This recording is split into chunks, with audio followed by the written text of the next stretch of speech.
A crise sanitaria da COVID-19 leva por diante parte dos programas da Deputación de Pontevedra deste ano. Ante o risco de contaxios e a imposibilidade de adaptalos ao actual contexto, o ente provincial decidiu suspender os programas Tecendo Lazos, Depo Termal, Depo en Marcha, En Ruta coa Depo, Depo Aventura Lanzada, Depo Desafío, Depo Andainas, Campamentos Deportivos e Conectadas 2020. A intención é retomalos no 2021. Todos estes programas serán retomados cara ao ano 2021, si as circunstancias son de normalidade, serían exactamente coas mesmas características que ata agora tiñan, e se non, os modificaremos para respostar á nova realidade, pero para cara ao ano 2021 os imos a retomar todos.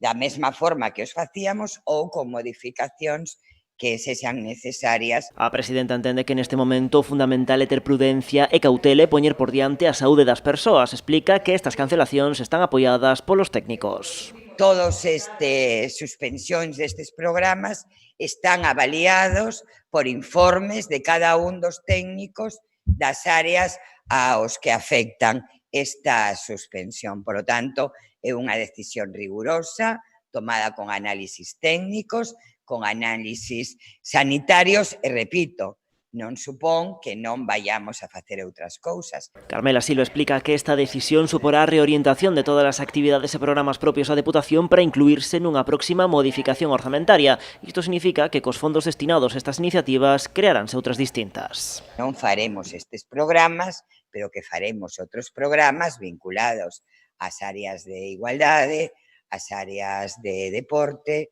ás áreas de medio ambiente, ás áreas de lecer, pero que sin dúbida van a ser programas distintos. A presidenta provincial aproveitou a súa comparecencia para dar a coñecer o nomeamento de Paula Cabaleiro como directora para a área de cultura da Deputación. Ocupará un posto de persoal directivo con rango de alto cargo.